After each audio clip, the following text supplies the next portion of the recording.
ঠাকুরের হাইটটা তোমরা ইমাজিন করো, এই যে আমি দাঁড়িয়ে আছি এই ঠাকুরের পা, এই যে আমার হাতটা দেখো, আর অসুরের হাতের একটা আঙুল দেখো কতটা বড়। আগের বার যখন এসেছিলাম দেখতে এখানে এত কাজ কিন্তু হয়েছিল না। আর এই পাশে কিন্তু আরো একটা ঠাকুর রেডি করা হচ্ছে, এটা লক্ষ্মী ঠাকুর বা সরস্বতী ঠাকুর তোমরা দেখতে আসবে। ঢুকে চলে আসলাম ভিতরে, আর আসার পরে দেখো এখানে ঠাকুরের মুখটা কতটা বড়। আসছো তো এই পুজোটা দেখতে? অবশ্যই এসো, তোমাদের কিন্তু ইনভাইট করলাম, কেননা আমার বাড়ি রানাঘাটে।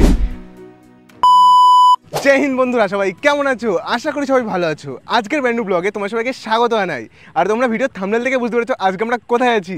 আর বিশেষ করে আগের ভিডিওতে তোমাদের দেখেছি এই দুর্গা প্রতিমা, মানে ওই পেছনেই কিন্তু রয়েছে ওই প্রতিমাটা কতটা রেডি হয়েছিল আর কীভাবে তোমরা এখানে আসবে। তো আজকে আমরা সরাসরি চলে এসেছি কামালপুর। আর যদি তোমরা আসতে না পারো আগের ভিডিওটাকে দেখতে পারো, আমি আই বাটনে দিয়ে দিচ্ছি। তো এখন গিয়ে দেখবো কতটা কি রেডি হলো, এখানে কতটা কি কাজ হলো আর কতটা এগিয়ে গেল, সব তোমাদের দেখাবো। চলো চলো। আগের দিন যখন এসেছিলাম এই জায়গা দিয়ে বন্যা বয়ে যাচ্ছিলো, যাই হোক আজকে পুরো সব ঠিকঠাক আছে। আর এই দেখো এখানে কিন্তু ওষুধটাকে রেডি করা হচ্ছে, আর ওই সেই ব্যানার যেটা আর কি ওইখানে লাগানো ছিল। তো এখন কাছে গিয়ে তোমাদের দেখাবো কতটা আর কি রেডি হলো। ও ভাই, এখানে অসুরের হাতের আঙুলগুলো দেখে তো আমি অবাক। দেখো কত মোটা মোটা। যাই হোক এটা কিন্তু অসুরের বডি পার্টস তোমরা দেখতে পারবে। আর এই সেই প্রতিমা যেটা আর কি 112 ফুটের থেকেও বেশি, মানে 120 ফুট প্রায় বলতে পারো। আগেরবার যখন এসেছিলাম তখন কিন্তু এতটা কাজ হয়েছিল না। এইবার কিন্তু এসে দেখতে পাচ্ছি সম্পূর্ণ কাজ হয়ে গেছে, শুধু এইগুলো জুড়বে, তারপরে এর উপর দিয়ে আর কি সব কাজগুলো করবে। মানে বুঝতে পারছো, দেখো ঠাকুরের হাইটটা তোমরা ইমাজিন করো, এই যে আমি দাঁড়িয়ে আছি এই ঠাকুরের পা, মানে বুঝতে পারছো কতটা বড় ঠাকুর হবে। তোমরা দেখো প্রায় আমার সমানে, প্রায় আমার সমান, দেখতেই পাচ্ছ বিশাল বড়। সত্যি আমার মতো 20টা ঝুললে পরে পুরো ঠাকুরটা হবে এরকম আর কি তোমরা বলতে পারো। দেখো আর এই যে ঠাকুরের নিচে কিন্তু এগুলো সব স্টিলের মানে লোহার পাইপগুলোর মাধ্যমে কিন্তু আর কি রেডি করা হচ্ছে, আর কি এগুলোকে দাঁড় করিয়ে রাখার জন্য। এইগুলো কিন্তু শাড়ির ভাঁজ তোমরা দেখতে পারবে, মানে পুরো ফাইবারের ডিজাইনের উপরে সব কিছু একবারে রেডি করা হয়েছে। জাস্ট এর উপরে পেন্ট করা হবে, তারপরে কিন্তু ঠাকুরটা রেডি হয়ে যাবে। দেখো ঠাকুরের ফেসটা, এর উপর দিয়ে কিন্তু সাদা রঙের একটা পেন্ট করা হয়েছে, এর উপরে আরও অনেক রকম পেন্ট করা হবে, তোমরা বুঝতেই পারবে পরে যখন রেডি হবে। তো রেডি হয়ে গেলেও তোমাদের কিন্তু এখানে অবশ্যই দেখাবো, তার জন্য চ্যানেলটাকে সাবস্ক্রাইব করে রাখো এক্ষুনি এরকম আপডেট পাওয়ার জন্য।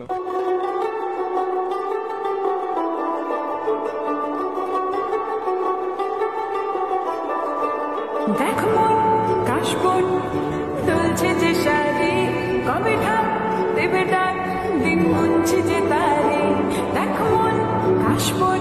আজকেও আরেকটা রিলস শ্যুট করবো, সেটাও তোমরা দেখতে পারবে। সেটা দেখতে হলে আমার ইনস্টাগ্রাম আইডিটা উপরে দিয়ে দিলাম, ফলো করে নিও। তো ইনস্টাগ্রামে আপডেট দিতে থাকবো, আর ইনস্টাগ্রামে আপডেটটা একটু তাড়াতাড়ি আসে নর্মাল ভিডিওর তুলনায়, কারণ ইনস্টাগ্রামে ভিডিও শ্যুট করতে একটু কম সময় লাগে, এডিট করতেও কম সময় লাগে। যাই হোক তোমরা ইনস্টাগ্রামটা ফলো করে নিও, ইনস্টাগ্রামে ভালো ভালো আপডেট পাবে। আগের বার যখন এসেছিলাম দেখতে এখানে এত কাজ কিন্তু হয়েছিল না, আর এত ফাইবার রেডি করা হয়েছিল না। এখন কিন্তু আসার পর দেখতে পাচ্ছি সমস্ত কাজই কমপ্লিট, শুধু এগুলোকে জুড়ে আর কি ঠাকুরটাকে দাঁড় করানো হবে। সব পার্টস রেডি হয়ে গেছে, আর তোমরা দেখো কতটা বড়। ঢুকে চলে আসলাম ভিতরে, আর আসার পরে দেখো এখানে ঠাকুরের মুখটা কতটা বড়, মানে আমাকে দেখো আর ঠাকুরটাকে দেখো, তাহলে তোমরা ইমাজিন করো কত বড় এখানে ঠাকুরটা হতে চলেছে। আর এই পাশে কিন্তু ঠাকুরের বুকের অংশ দেখতে পারবে, মানে কতটা বড় দেখো। আর মাঝখানে আমি দাঁড়িয়ে আছি, একদম পুচকে একটা মানুষ দাঁড়িয়ে আছে, এত বড়, মানে চারিদিকে দেখতেই পাচ্ছ। সত্যি এত বড় ঠাকুর আমি কিন্তু প্রথম দেখছি, আর তোমরাও প্রথম দেখবে। মানে বিশ্বের বৃহত্তম দুর্গা প্রতিমা বলে কথা তো। মানে দেখো এই দেখো পুরো আমার হাইটে, পুরো আমার হাইটে। পুজো কিন্তু এখনো শুরু হয়নি, লোক কিন্তু এখনই আসতে শুরু করে দিয়েছে। এখানে কিন্তু প্রচুর লোক ঘুরতে এসছে, দেখতে এসছে ঠাকুরটা কতটা রেডি হয়েছে। চারিদিকে পেছনে দেখলে দেখতে পাবে প্রচুর সব লোক এসছে। দেখো চারিদিকে কিন্তু সবাই দেখতে এসছে ঠাকুরটাকে কেমনভাবে রেডি করা হচ্ছে। আর সত্যিই অবিশ্বাস্য, 120 ফুটের ঠাকুর, মানে বুঝতেই পারছো এত বড়, এই বিশাল। ওই সামনে থেকে শুরু করে এই কোনা পর্যন্ত, মানে দেখো কতটা বড়। এবার তোমাদের এই ঠাকুরটা দেখালাম, আর আশেপাশে লক্ষ্মী ঠাকুর, সরস্বতী ঠাকুর, ওইসব ঠাকুর তো থাকবেই, ওইগুলোও কিন্তু বানানো হবে এই ফাইবার কাস্টিংয়ের মাধ্যমেই। আর ওই পাশে সামনের দিকে বানানো হচ্ছে ওষুধটা, আর এখানে বানানো হচ্ছে একটা ঠাকুর। চলো তোমাদের কাছ থেকে দেখাই, জানি না আমাকে দেখতে পাচ্ছ কিনা, এই যে আমি। যাই হোক দেখো এই পাশে কিন্তু আরও একটা ঠাকুর রেডি করা হচ্ছে, এটা লক্ষ্মী ঠাকুর বা সরস্বতী ঠাকুর তোমরা দেখতে পারবে। মাটির উপরে সেম ডিজাইন করে তৈরি করা হচ্ছে। দেখো পুরো ফাইবার কাস্টিংটা উপর দিয়ে করা হয়েছে, এটাই আর কি খুলে নিয়ে গিয়ে ঠাকুরটাকে বানানো হবে। আর এই যে বন্ধুরা এখানে কিন্তু ফাইবার কাস্টিং করা হয়ে গেছে, আর এই যে মাটির ডিজাইনগুলো করা হয়েছে এর উপর দিয়েও ফাইবার কাস্টিং করা হবে, যেটার মাধ্যমে ঠাকুরটাকে রেডি করা হবে। আর এটা আই গেস লক্ষ্মী ঠাকুর বা সরস্বতী ঠাকুর, তাই আমার মনে হচ্ছে। হওয়ার পরে বুঝতে পারবো। এরকম কিন্তু আরও 4টে বানানো হবে, লক্ষ্মী ঠাকুর, গণেশ ঠাকুর, কার্তিক ঠাকুর আর সরস্বতী ঠাকুর, মানে 4টে এরকম হবে। আর একটা বড় ঠাকুর তোমরা তো দেখালাম ওই পাশে।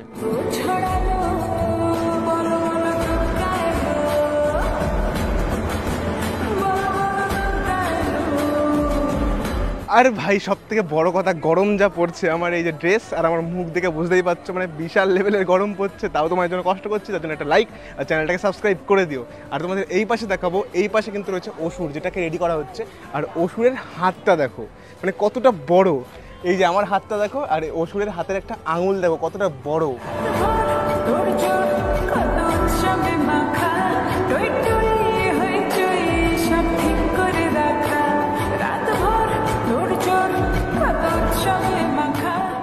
কাকা কোথা থেকে এসছো? আন্দুলপোতা। এখান থেকে কত দূর? 1 কিলোমিটার। এটা দেখার জন্য এসছো ঠাকুরটাকে? প্রথমবারই আসলে নাকি? তো এসে কেমন লাগলো এখানে সবকিছু? খুব ভালো লাগছে তাই তো? পুজোর মধ্যে তো অবশ্যই আসবে। আবার আসবে তাই তো? সবাইকে আসতে বলবে তো?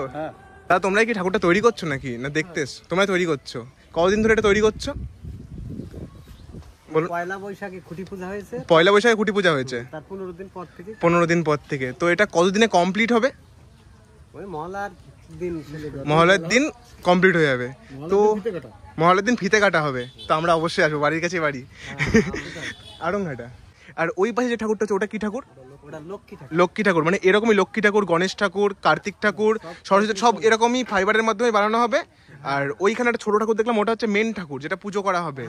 সবকিছুই তো ঘুরে ঘুরে দেখালাম, এবার তোমাদের মেন বেসটা দেখাই। এই বেসের উপরে কিন্তু ঠাকুরটাকে দাঁড় করানো হবে। আর এখানে কিন্তু অনেক বাঁশের মাধ্যমে স্ট্রাকচারটাকে রেডি করা হয়েছে। এটা হচ্ছে মেন বেস। কত বাঁশের মাধ্যমে স্ট্রাকচারটাকে রেডি করা হয়েছে। এটা হচ্ছে সাপোর্ট, মানে বুঝতে, সাপোর্ট তো অনেক বড় লাগবে, মানে 120 ফুটের ঠাকুর বলে কথা। মানে দেখো এই পাশে কিন্তু সেই ঠাকুরটাই আর কি রয়েছে, যেটার মাধ্যমে মেন ঠাকুরটাকে বানানো হয়েছে। এটা আর কি খুলে ফেলা হবে। ওই পাশে কিন্তু ঠাকুরটাকে নিয়ে গিয়ে রাখা হয়েছে, মানে তোমাদের সব কিছু দেখিয়েছি। আর এখানে দাঁড় করানো হবে ঠাকুরটাকে। আর বন্ধুরা এই পাশে কিন্তু রয়েছে সেই বেস ফাইবার। এই ফাইবারের মাধ্যমে কিন্তু ওই আসল ঠাকুরটাকে বানানো হয়েছে। মানে এই ফাইবারের উপরেই ঠাকুরের সেই ফাইবারটাকে প্রলেপ করা হয়েছে, তারপরে কিন্তু ওই ঠাকুরটাকে বানানো হয়েছে। দেখো তোমরা চারিদিকে সব প্রচুর পড়ে রয়েছে। এইগুলো আর লাগবে না, এগুলোর কাজ শেষ এখন। এগুলোর জন্য এই পাশে রাখা হয়েছে। এই পাশেও প্রচুর পড়ে রয়েছে। যদি আবার কোনোদিন ঠাকুর বানানোর প্রয়োজন পড়ে তাহলে এইগুলো লাগবে, তাছাড়া কিন্তু আর লাগবে না এগুলো। পুজো কিন্তু এখনো শুরু হয়নি, চারিদিকে কিন্তু প্রচুর লোক চলে এসছে মানে এটাকে দেখার জন্য। আর জায়গাটা খুবই ভাইরাল এখন, বিশেষ করে কামালপুর। এখন ইউটিউবে সার্চ করলে কে লিখলেই কামালপুর চলে আসছে। যাই হোক, তোমরা দেখো পেছনে ঠাকুর রয়েছে আর প্রচুর লোক কিন্তু এসছে ঠাকুরটাকে দেখার জন্য। মানে কেমন হচ্ছে, মনের মধ্যে একটা কিউরিয়াসিটি জেগে উঠছে। এত বড় ঠাকুর কি করে বানাচ্ছে? 120 ফুট, মানে আমার মতো 20টা, বুঝতেই পারছো। পেছনের পুরো এরিয়া দিয়ে কিন্তু তোমরা ঠাকুরের সব পার্টস দেখতে পারবে। আর এই পাশে কিন্তু আসল ঠাকুরটা রয়েছে। আর কথা হচ্ছে এইখানে কিন্তু ঠাকুর দেখতে আসলে তোমাদের কোনো সমস্যা হবে না। কেন হবে না? এখানে কোনো লাইনের ঝঞ্ঝা থাকবে না। মানে এই যে বড় মাঠটা তোমরা দেখতে পাচ্ছ, এই মাঠে কিন্তু তোমরা বাইরে থেকে ঠাকুর দেখতে পারবে, কোনো জায়গায় ভিতরে ঢোকার কোনো প্রয়োজনই নেই। মানে এই মাঠের মধ্যে পুরো ফুল গাছগুলো রয়েছে, এগুলো কিন্তু সব ক্লিয়ার হয়ে যাবে, তারপরে তোমরা দেখতে পাবে এই সব জায়গায় লোক পুরো ভর্তি। আর আসছো তো এই পুজোটা দেখতে, অবশ্যই এসো। তোমাদের কিন্তু ইনভাইট করলাম, কেননা আমার বাড়ি রানাঘাটে। আমাদের এখানে পুজোটা দেখতে এসো, পৃথিবীর বৃহত্তম দুর্গা প্রতিমা, সত্যি সত্যি। আর তোমরা এই পাশ থেকে দেখো কতটা বড়, ওই যে ঠাকুরের মাথাটা আর এই যে ঠাকুরের পা কতটা বড়। আর ওইখানে দাঁড় করানোর পরে তখন তো মানে উঁচুর দিকে তাকিয়ে ঠাকুরটাকে দেখতে হবে। সব কিছু তো দেখালাম, এবার অসুরের মাথাটা দেখাই তোমাদের, চলো আসো। এই যে বন্ধুরা, এইখানে কিন্তু তৈরি হচ্ছে অসুরের মাথা। দাদা, এটা অসুরের মাথা তৈরি হচ্ছে তো? এই দেখো অসুরের মাথা কিন্তু এখানে তৈরি হচ্ছে, তোমরা দেখতে পাবে, বিশাল বড়। আমি দাঁড়িয়েছি পাশে, আমার ডবল মনে হয়, বিশাল বড়। দাদা তৈরি করছে। এর উপরে তো ফাইবার কাস্টিং হবে তাই তো? মাটির কাজ হবে এটার উপরে? মানে এটা ফাইবার থাকবে না? মাটির কাজের উপরে ফাইবার থাকবে তাই বলো? আমার কাছে এটা মাটির কেন, সবই তো ফাইবারের। যাই হোক, তোমরা দেখো এটা কিন্তু অসুরের মাথা। আর এই পাশে কিন্তু ওই পাশে, ওই যে দূরে ওই পাশে কিন্তু অসুরটাকে রেডি করা হচ্ছে। আর বন্ধুরা এটা কিন্তু এখানকার সেই মেন ঠাকুর যেটাকে পুজো করা হবে, যতদূর আমার মনে হচ্ছে, শুনে দেখবো। দেখো এই পাশে কিন্তু এটা রেডি করা হচ্ছে। সো বন্ধুরা, আজকে ভিডিওতে আমি তোমাদের দেখালাম রানাঘাটের কামালপুরের বিশ্বের বৃহত্তম দুর্গা প্রতিমা কতটা কি রেডি হয়েছে। আশা করি তোমাদের ভালো লেগেছে। ভালো লাগলে একটা লাইক করে দিও ভিডিওটাতে লাইক করলে এই যে কষ্ট করেছি, যে ঘেমে গিয়েছি পুরো, এটা সার্থক হয়। আর চ্যানেলটাকে সাবস্ক্রাইব করে নিও এরকম পুজোর আপডেট নেওয়ার জন্য। মানে কলকাতার A to Z পুজোর আপডেট দেবো আমি আমার চ্যানেলে। আশা করি তোমাদের ভালো লাগবে। তো চলো দেখা করছি নতুন কোনো ভিডিওতে, নতুন কোনো জায়গায়। আজকের মতো এটুকুই, বাই।